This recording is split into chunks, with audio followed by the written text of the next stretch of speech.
là chạm lại ba đã xuống hồn sụp sẵn được cho hồn to hút vân có thầu bà ta đây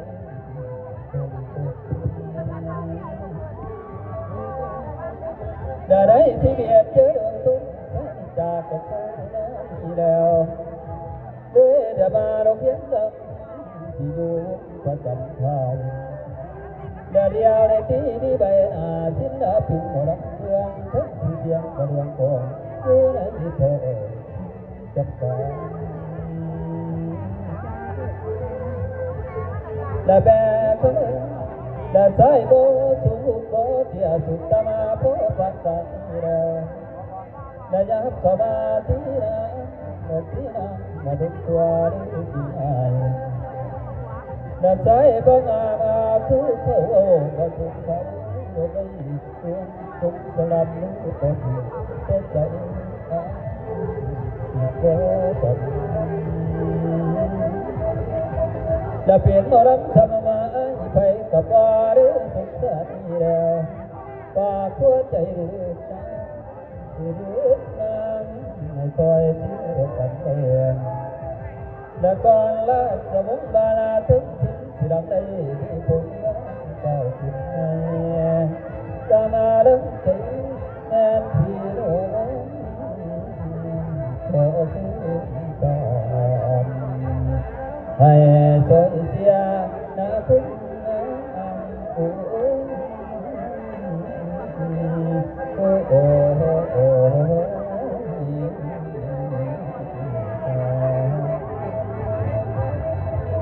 สบายดีตัวเองที่ได้เป็นทางเพื่อนกัน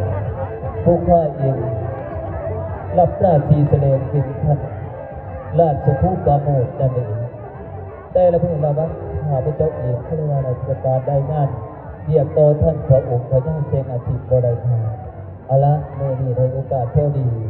เจริญเอาราชเตาและกราชสัญญาสีน้าปรึกษาหาเรื่องกันเจริญทางขึ้นไปเพื่อท่านพระองค์พระเจ้าเซนอาทิตย์เสด็จเต้ย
ละเฮ้ยสีคักสีมันคักโอ้เสียเขียวสงขาด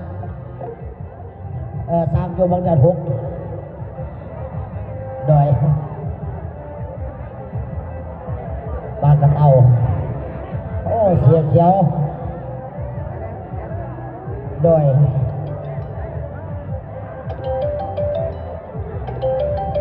เสียเจ้าผู้ใดโทรมาโทรศัพท์บักเขียวบ่เมื่อว่าโทรศัพท์พี่อาบอกเก๋มันยังได้หามึงเลยว่าโอ้โทรศัพท์ตัวเองหามึงเลยขอหาโทรศัพท์ก็เริ่มพี่ดอกเด้ออ๋อเจ้าสบายดีแบนเบอร์ไปเนาะลีเนาะในเบอร์ลูกเด้อนี่เบอร์พ่อเตาบ่เนาะแม่เบอร์เลยเบอร์พ่อเตาเจ้าคือจังซี่ดอกพ่อเอ้ยลูกก็มาถามดีน้ำพ่อนี่โทษมาถามดีบาทดีแล้วมาขัดกันดีใครยังละบาทนี่ค่าน้ำบักจับพ่อเอ้ยค่าน้ำบักจับก็ต้องคนจ่ายจะไปได้หมู่บ้านนี่จ่ายบ่ว่านี่ค่าถ้วยแต่ว่าเมียบอกเอามาเช่านี่ค่าน้ำบักจับไอ้พูดแล้วจะไปเอาอีกบาทนี่เมียบอกอันนี้สหาแล้วก็เป็นต่างสั่งขามาดิ้นเองเดี๋ยวนี้แล้วเอาเฮ้ยเป็นไรเอาบางเสาดิพ่อเอ้ยแล้วเอาอย่างละบาทเองเอาน้ำบักจับเนี่ยมาพ่อบ่ได้ยินว่าเอาน้ำบักจับนี่เอาเฮ้ยเป็นไรอย่างว่ายังว่าเอาบางเสาเลยเอาบางเสาก็สิถามไม่ตายจะก็รอไหวพอมีเงินซื้อเครื่องของหารเพราะว่ามาแต่กุจีนโอ้ยยานี่ข่อยยังมารับอยู่มาตั้งนี้ก็ไถ่เด้อพ่อลำจะใส่พ่อข่อยมารับบัตรหน้าบ่าพี่เด้เห็นจังไหนสีไหนขสันพ่อเอ้ยมืออื่นกันแล้วข่อยอยู่ผู้เด้ออยู่หัวขวานำของเขาผู้เด้อบ่ขวานของบอลคนโดดมาเสาเลยมั้งขสันโอเคพ่อโอเคพ่อกินเบียร์อะไรบ้างพ่อกินเบียร์ไหนบ้างบ่ขอกินเบียร์บ่ไรหรอกคันพ่อกินเบียร์มาได้เลยเอาไปสีเลยขวางมึงจะเอาไปสีบาทแต่คือว่ามาจากสันบาทเนี่ยพ่อมันบริเวณนั้นเลยพ่อเลยพ่อฟังพิษเลยพ่อมาจากไหนบริเวณว่าลูกจะเอาพ่อไปสีบริเวณไหนจะได้ระบาดดิเอาแบบสีเลยเอาแบบสีเลยขวางมึงเขาว่ามึงจะเอาไปสีพ่ออย่าลืมนะพ่อเดินกันนาบ่ได้เนี่ยลูกจะเอาเมียพ่อไปคัดดอกไปหาแล้วเมื่อเขาโว้ยข้าจะเอาอย่างนี้พี่บอกเขียวหมดเลยตอนนั้นเด้อแม่ลูกคอยอยู่หัวควงเด้อจ่าโดยกระสันขอให้คนไหวโชคดีนะพ่อเด้อแล้วก็หักมาเดี๋ยว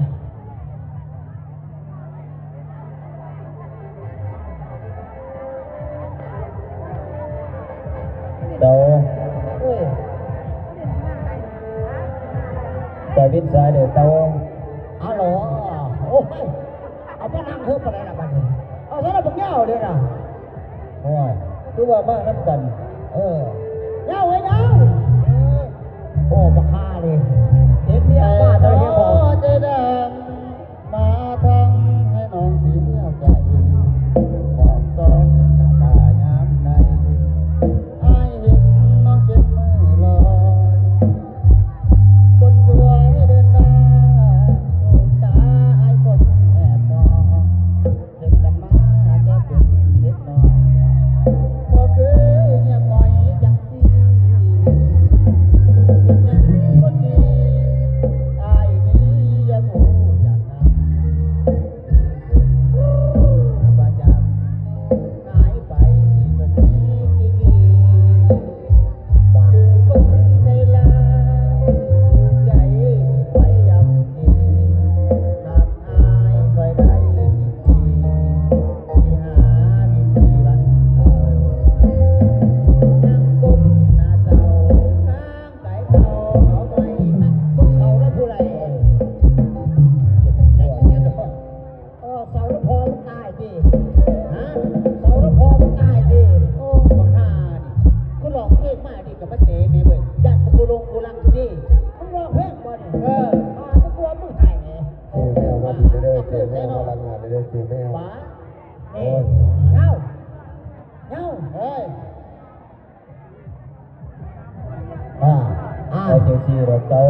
เอาจังได้ เจ้าขึ้นมาเมื่อนี้นะเจ้าก็หูว่าเบี้ยเข้า เอาหูอยู่หรอก ไป เดี๋ยว แล้ว นี้ ท่านพระองค์พระเจ้าเสียงอาทิตย์ สบายดีกระดาษสักครู่ สบายดีเจ้า เดี๋ยวนี้ของกระปุกน้ำยาพออยู่แล้วพอแสงกระเทียมเดี๋ยวนี้เป็นอย่างเล่ามาอย่างไรลูกไรเต่าเขาว่าเราเห็นบ่อเปลี่ยน โอ้ยสิไปไหวทั่วร้ายดูก็ดี เอาสงสัยขอยมาแล้วเอาสมือเห็ดของยาแม่จะมาพูดในลูกไรเต่าของหน้าค่ะ เอาละพวกต้องโซกันหลายตัวนี้ น้อย แต่เวทช่วยเดี๋ยวกับข้าวไปเลย ไปปล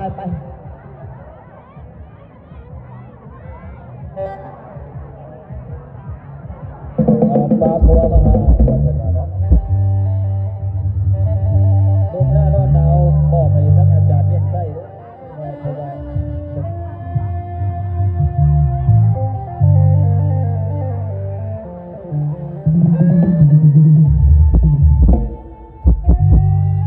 เลิกขึ้นปลาพัวมาบ่ต้องลังเลใจเธอได้ทุกสิ่งอย่างแล้วชั่วละปัญหาต่างๆก็ตามมาดอกน้องบอกเธอดอกแน่นอนตั้งแต่เขาเจ้าไปมีน้องไม่สอนน้องผู้สอนที่น้องก็จะได้ผิดไอ้บ่มีไปเด้ออยู่เพียงกับผู้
ซะแล้วหวังไปหาฐานราซาบนสิคอยวันยามเศร้าบัดนี้หันมาเข้านิทานเฮาอีกแม่ใหญ่กล่าวมาถึงราชสวังพระบาทไทยเวลานี้บ่อยู่นานถ้าพี่น้องพวกทานมาพบมาเห็นสีแสลงซอยฝากคือน้ำเขาสีหูน้ำพระองค์ทานเขาสิไปจาตาดแนวใดฟังต่อให้พ่อแม่พี่น้องติดตามเรื่องบริทานติดตามกำยะเมซอยฟ้ามอบบทบาทการแสดงแก่เจ้าเมละเพลินลาสนิทเสียงใสหัวใจกันดอยมาดีหน่อยเพื่อจะได้มองให้พ่อพี่น้องจากทานโอ้ยแสเจเพปา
ขอบใจเด้อ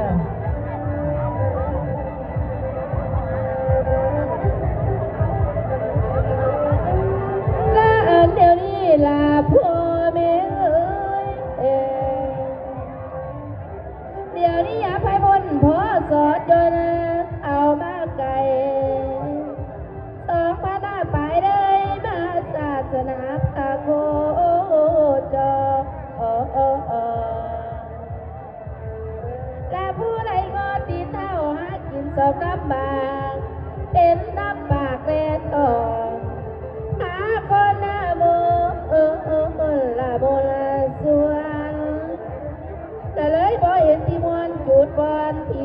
เป็นเอ็นแกกินคนเฮาโอ้ยคนเฮาดอกแพงพันคะแนนแต่มาแต่เป็นหมอลำเรื่องคือนางเหมือนแห้งเกี่ยว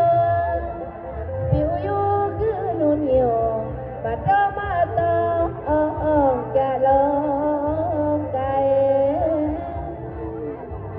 ออกบ้านเหนือเร็วก็ตกบ้านใต้ไก่แก้วน้องหาเกี่ยวศิลปินนี่ดังกำมาบ่นอนบ้านอารักงานสุดาจางอาความหวังบ่มีบอนน้ำบากหลายกินนอนตาบ่มีจุดที่ตั้งโอ้ยดังอะไรแม่แต่เสียงโอเลโนโอ้ยโนโอ้ยโนลาโน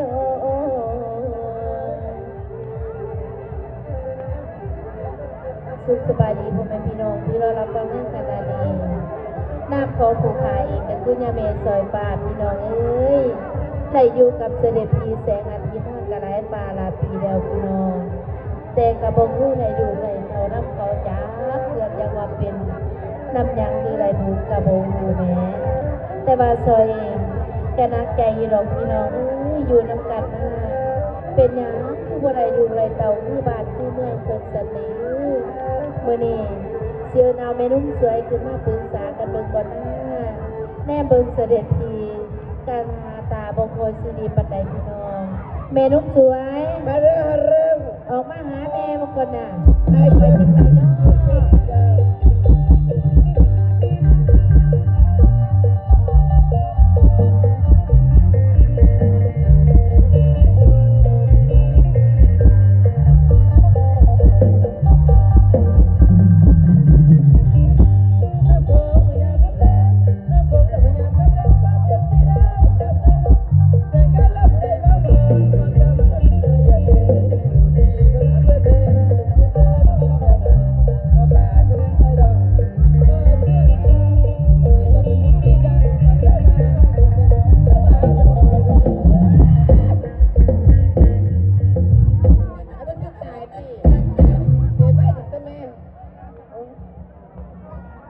มีบุ้ยกับยาจุดเดียวนี่แหละมาแต่เดียวบอลเกิดเมื่อไรหีหันโอ้ยกูไม่เห็นว่านายเอกพระเอกเขาออกมาตีมันก็เลยไม่แบบนี้มาตาคนนี้ไม่เห็นมาตายแล้วมันจะได้รับข่าวประเด็นเนี่ยเฮ้ยมาเด็กไหมมันจะตาคนนี้หัน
เดือนหน้าก็ขาดขนาดเด็กน้อยนี่ จักว่าไล่ไผ จะได้ไปได้บ่ได้กว้างมาก สงสัยว่าสวยเอ้ย เลย จุมหาเจ้ามื้อนี้แม่นั่นที่เรื่องบ่สบายใจอยู่นะสวยลูกขึ้นมาเว้ากับแม่บ่ต้องนั่งดอก อันแม่เป็นอย่างที่ว่าบ่สบายใจแม่ไข้หวัดใหญ่จริง แม่บ่ไข้แม่บ่หนาวแต่พาแม่นั่นเด้อเบิ่งพอของเจ้าจังว่าเป็นหยังแม่ถามหยังก็บ่ปากคือว่าเราบ่สบายบ่ให้สวยลงไปถามมึงพอนี่เด้อส ก็ วย จะกระพาไปหาพ่อไปถามเรื่องอาการของน้องเป็นจังไง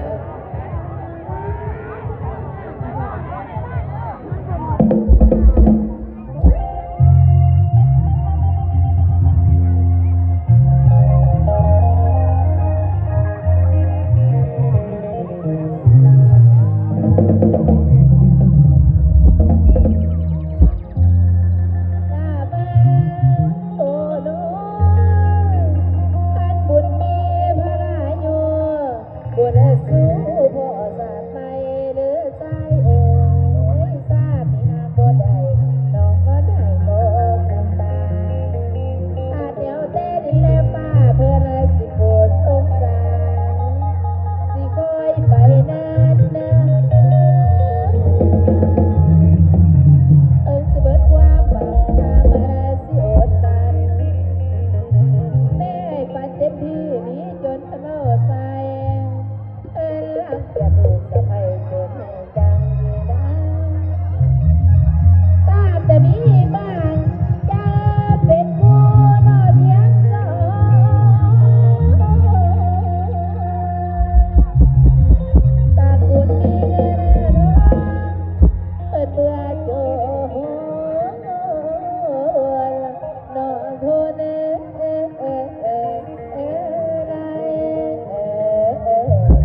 บดีภูประกาศ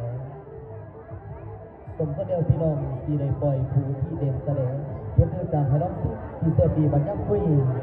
สีสมคุยสมยองพระเอกหนุ่มลาวแท้เส้นกระยองคนอื่นสาวแสดงเป็นสถานอย่าพ่อนาพระจงทาสองท่าเพื่อเกิด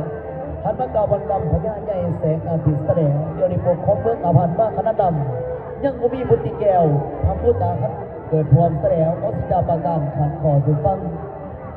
ไปสถิติเจ้าพญาไปเอือนเพื่อคุณไม่ให้พี่น้องสัทธาเจ้าพนังคอยให้พี่น้องที่ตามกับพญาแสงอาทิตย์ทำประบาทกาแสดงโดยจากหัวหน้าผู้นำทีมงานจากไอ้ลูกเสียแสงพญามหาไสยเทศกิจใจพระเอกเกษมีใจน้องเดือห้อยแสนในแพร่ป่ารอสมบัติศิลป์จะเสนอให้ประมวลขอเสนอ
ฟังลำกันนะอยู่ดีมีแห่งสู่พระสนมพี่ๆน้องๆบ้านเฮา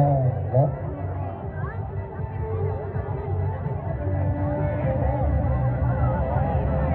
โอ้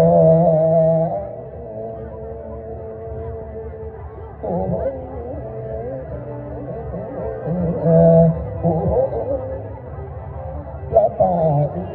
เพิ่นมาป่าหอมหัวละตัวหัวหน้าอายที่ทำนะนะเดิมวันนี้นางนะ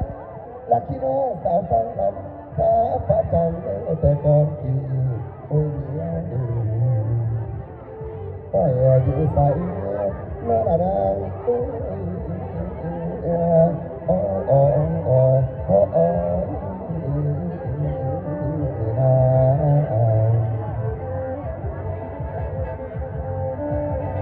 บาดีมาเลยนะพี่น้องพี่น้องลาคนเก่ามาไปใส่แล้ว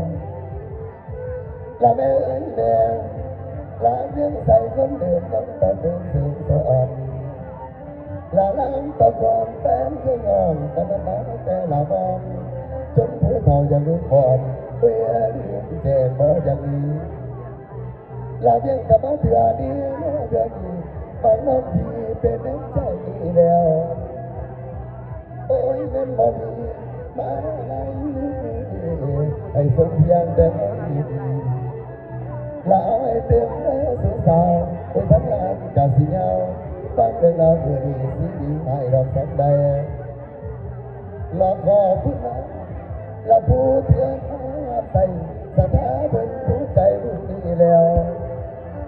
ลาส่วนมุ่งคุณสิเงาคือบ่ลืมได้ทางลาฟังลามองน้ำมันคอมีทักษะอีกเท่าไหร่ลาดูขอขอบใจน้องพี่น้องสักลายมองแม่นาน้ำตาหน้านวลนวล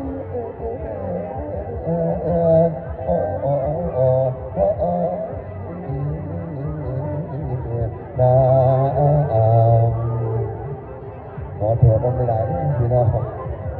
เสียงเกิดเหตุเก่ามาเจอไงเจอฝนตกค่ำเจอหมอกไม่ตื่นเก่าสามารถมันยังมีเสียงดีหลายพี่น้อง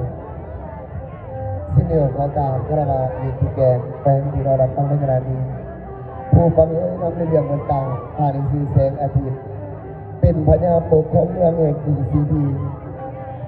ได้อยู่กันกับสอยป่าหลายปีมากเป็นคนบานแต่บ่มีลูกหน่อยมาเติมเสือสืบพระวงศ์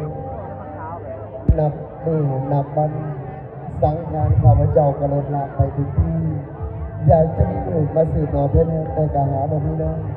จังไหนจะสังมันอีกขึ้นมาสิบมึงสังหาด้วยกำสนุนเสนาขอบใจด้วยทีนี้นี่แง่ผู้มาปอนรางวัลให้ครับก็นี่คือมาสิปรึกษากับสอยป่าและเสนาคำมหาตลอดทั้งบาททันลาสักครู่แต่ว่าตอนนี้สวยมาแล้วพอตอนนี้พวกเขาเรานั้นจะไปจากไหนกันเมื่อแล้ว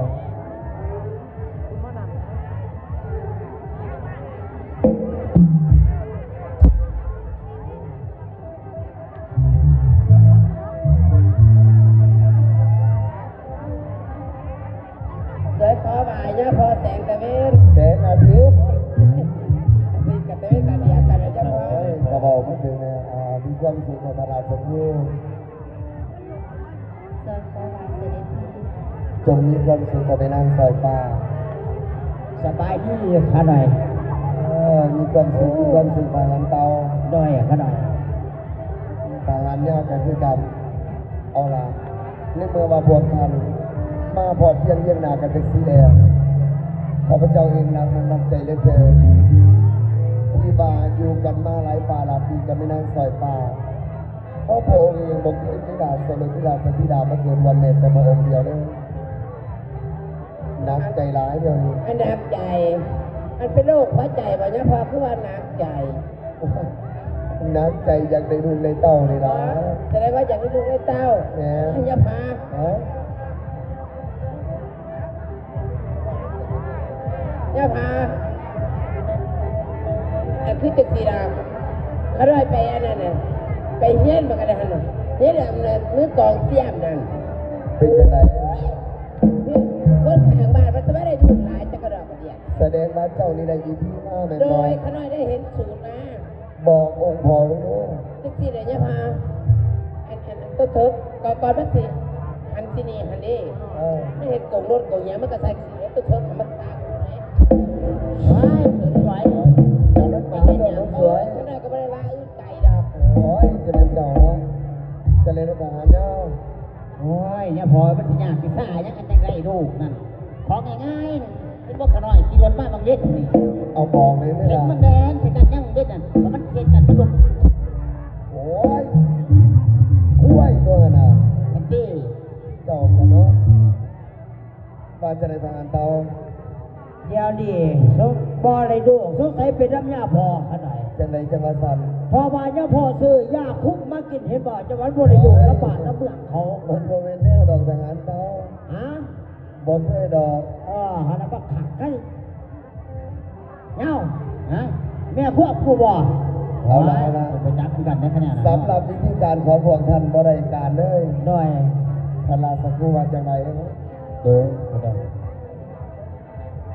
ขน้อยคิดว่าให้ท่านพระองค์นี้ออกจากบ้านราชวังเฮานี่ไปสัมภาษณ์ชนบทไปเที่ยวหาสาวโสด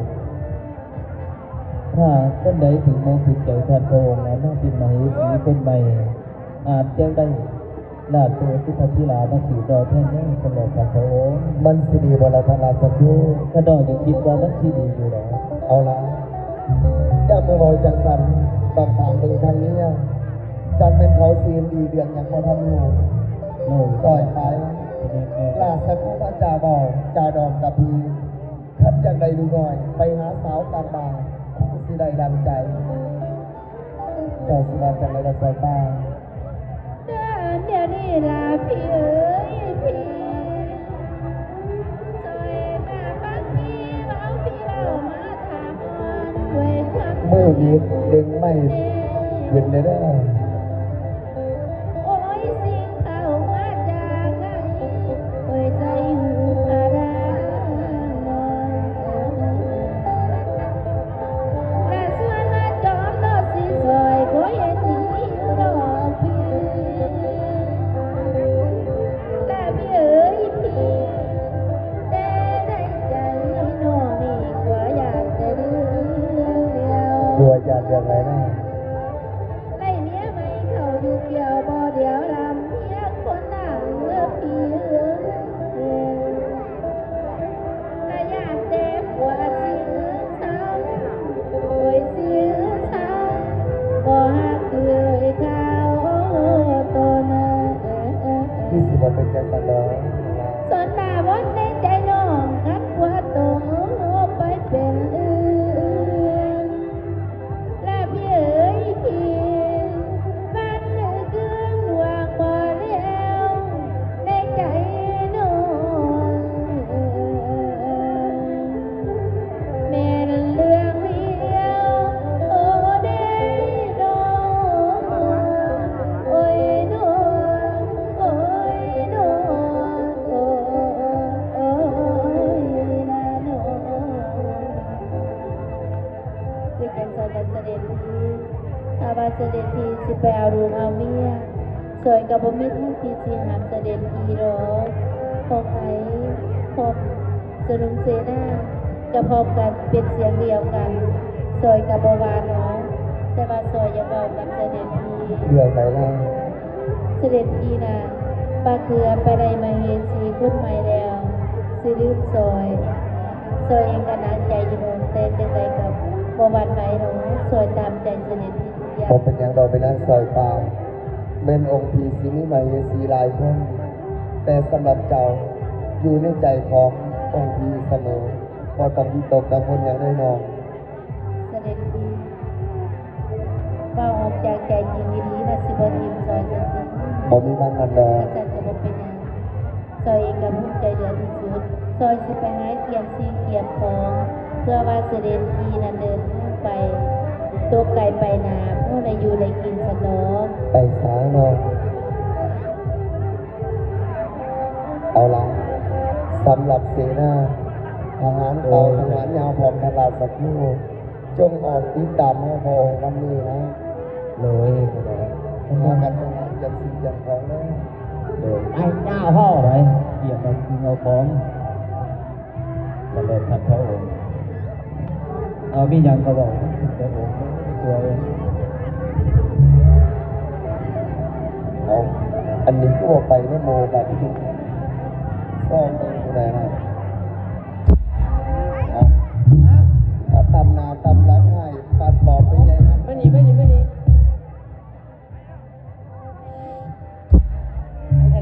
อันไปเบิดเด้ เอาไปด้วยได้เสียจะไหนสนะ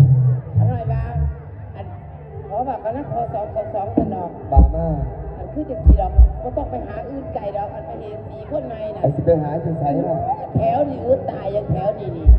อยู่ใส่ นี่แถวนี่นี่ สวยเจ้านั่นปะ ใครเนี่ย อ๋อมันเป็นไปบ่ได้รู้สวยจะบอกเป็นตัวทีตัวแดนนะ ไม่เป็นสิเป็นอย่างอื่นเป็นไปบ่ได้ยังพอ เพราะว่าจะสั่น รับก็ได้ก็แล้วแรกเนี่ยอยู่เลย บ่ได้เด็ดขาดสวย บ่ได้สิ อ๋ออ๋อดู ยังพอเขาจักเจ้าอยู่ดอกเจ้าเขาสิได้เนี่ยแม่สอยฟ้า เอาจะได้จะมาสั่น ขั้นแรกขอเปลี่ยนให้ก็ได้สันนิษฐา ไป น สิเรียนเป็นหยัง แล้วก็เป็นซอยเมน โอ้ย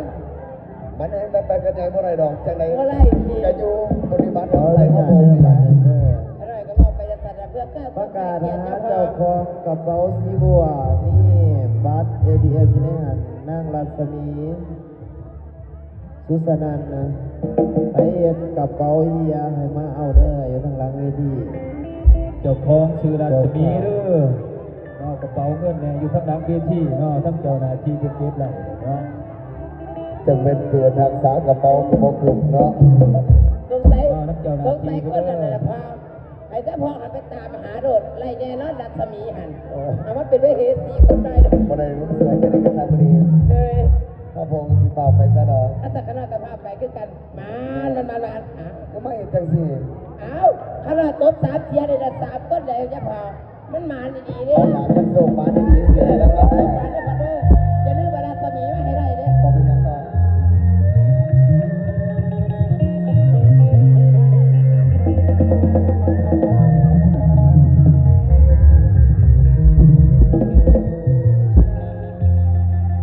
ลากินแต่บ้านของที่เป็น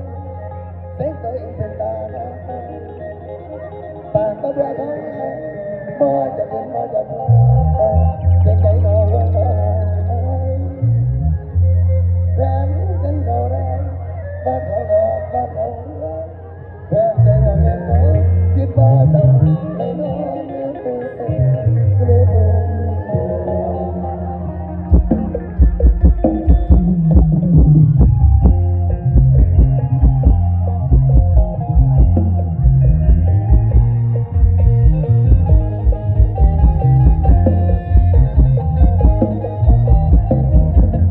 รู้วันนี้ทำไมได้เลยคิดถึงเขาจังอาบุญกระบาลฉันก็เลยต้องคุยใจกันน้ำติดตา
บริบูรณ์ก็เลยโจพอไวองค์บางหน้าไปสามไหมเอาไปตอนบัดไทยจะมาพอพบกัน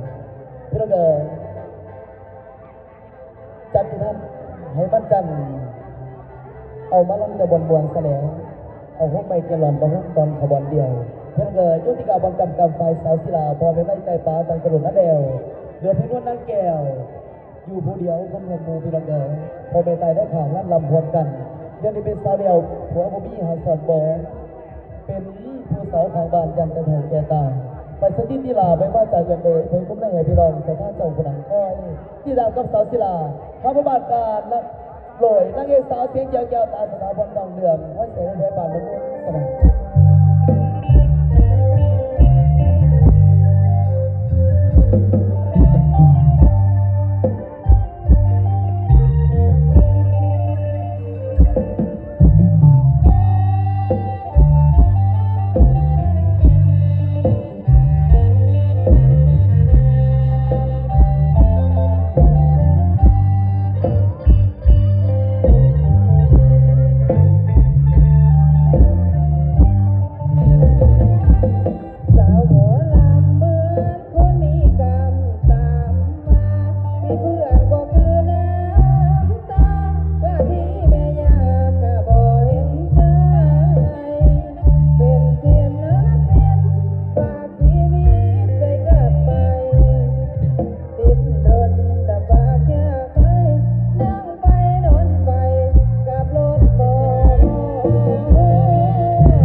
พันมาฝนปีนี้บางเถื่อก็ตกดีบางทีแดงแห้งจนไงและตั้งแต่เหนือจนหอดใต้ก็สมน้ำแม่น่านังกันโอ้ยเด้อโอ้ยโอ้ยนะละนะ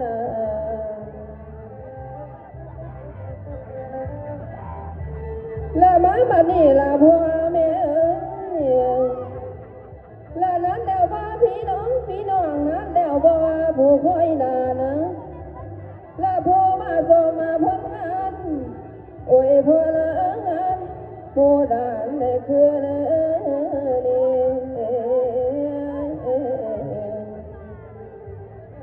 ละมีแนวดีเอามาตอนละยันดอกพะเลยางละแม่แม่ละวงการด่านพวมก่อสร้างสิริได้เป็นจำได้ปีนี้ออกหับใจน้องหับใจให้แฟนเบิ่งเห็นป่าจ๋าละมันสิหนักหรือเบาให้ส่องแสงตีโซมาได้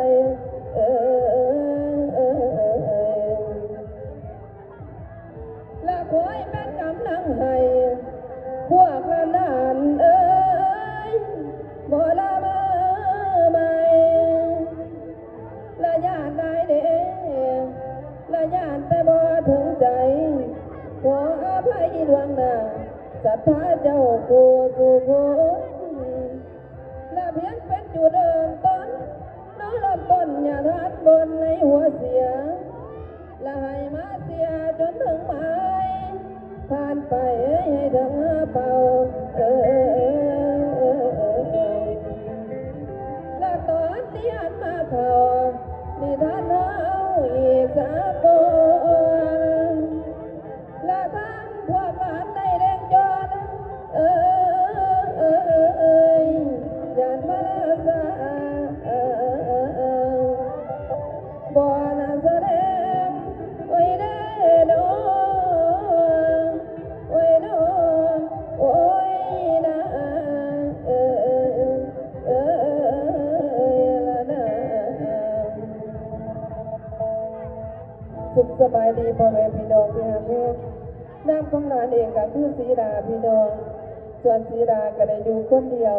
เป็นคนถูกคนยากเป็นคนบ้านป่าคาหลอดพี่น้องก็เรื่องพ่อกับแม่ก็ได้ดมเสียหายแต่เสียจากตั้งแต่โดนแล้วเป็นจังไดกะสร้าง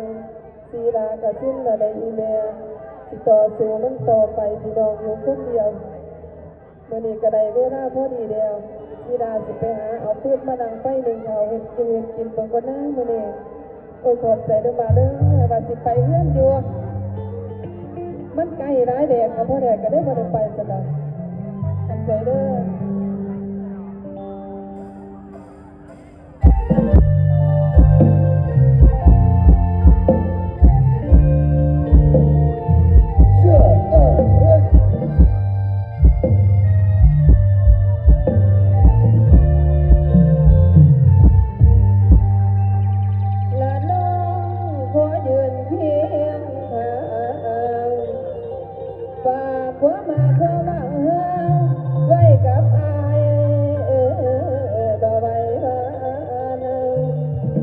เป็นหุ้นส่วนพวก